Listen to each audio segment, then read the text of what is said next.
কুল্লু নাফসিন যায়িকাতুল মাউত সুম্মা ইলাইনা তুরজাউন।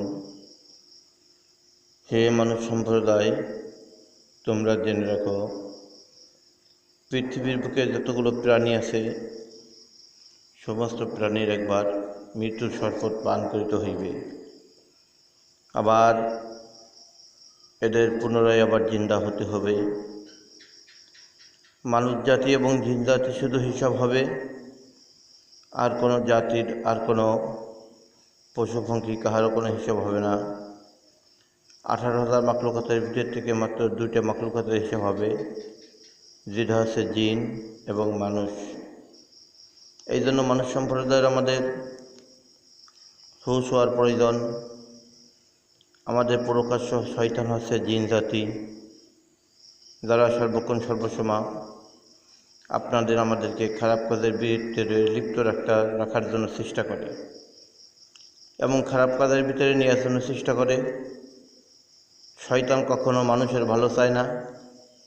শয়তান সর্বক্ষণ সর্বসময় মানুষকে অবনতির দিকে ঠেলে নিয়ে যায়।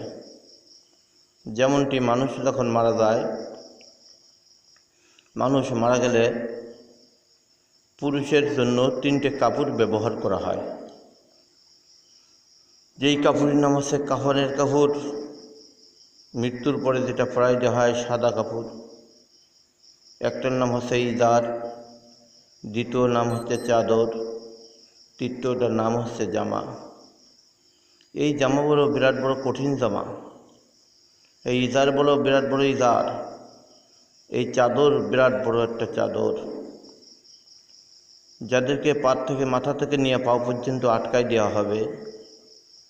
একবার আটকাই দেওয়ার পরে দ্বিতীয়বার আর পাওকে খোলা হবে না, শুধুমাত্র মাথাকে খোলা হবে, মুখমণ্ডলকে খোলা হবে। যেমনটা আমি যদি এখন মারা যাওয়ার পরে আমার গোসল করানোর পরে একটা কাপড় এরকমের ফড়াই দেবে। ফড়ানোর পরে যতই মানুষ আসুক আর যারাই করুক না কেন, শুধু আমাকে মুখখানা দেখানো হইবে, আর কোনো কিছু দেখানো হইবে না। কবরের ভিতরে যখন মানুষগুলো যাবে, দুনিয়ার থেকে যারা সুন্নতে লিবাস পরিধান করেন নাই, এরা যদি মারা যায়, জীবনে কোনো দিন পাঞ্জাবি পরিধান করি নাই, পায়জামা পরিধান করি নাই, টুপি মাথায় দিই নাই, ইসলামিক শরিয়ত অনুযায়ী যেই সমস্ত পোশাক পরিচ্ছদগুলো আছে এইটা পরিধান করি নাই, বরং সব পোশাক পরিচ্ছদ পরেছে যেটা ইহুদি, খ্রিস্টান, নাসারা ও মুশরিকরা পরিধান করে। এই সমস্ত পোশাকগুলো সারাটা জীবন পরিধান করে গেছে। এমত অবস্থায় যখন কোনো লোক মারা যাবে, মারা যাওয়ার পরে কবরের ভিতরে যখন তাকে রাখা হবে, আর ওই মাথার থেকে নিয়ে পা পর্যন্ত কাপড়গুলো পেঁচানি থাকবে, তখন ওনার মনের ভিতরে কেমন লাগবে, কেমন জ্বালা থাকবে। বলতে থাকবে, হারে দুনিয়ার মানুষ, আমি জীবনে কোনো দিন লম্বা জামা গায়ে দিলাম না, পছন্দ করলাম না, লম্বা জামা গায়ে দিয়ে কোনো দিন নামাজ পড়তে গেলাম না।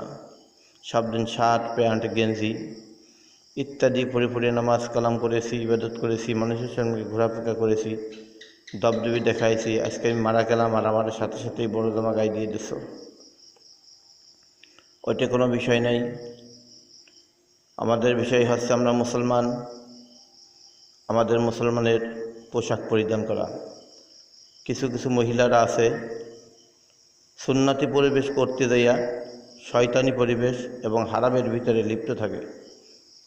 যে সমস্ত মহিলারা তাদের মাথার থেকে নিয়ে পা পর্যন্ত ঢেকে রাখে না, আর কিছু কিছু গুণ্ড মূর্খ মহিলারা যারা তালিমের নাম দিয়া মুসলমানের ইমানকে হয়রানি করতেছে, কিছু কিছু শিক্ষার নাম দিয়া মুসলমানদের ইমানকে লণ্ঠন করতেছে, ডাইরেক্ট হারাম।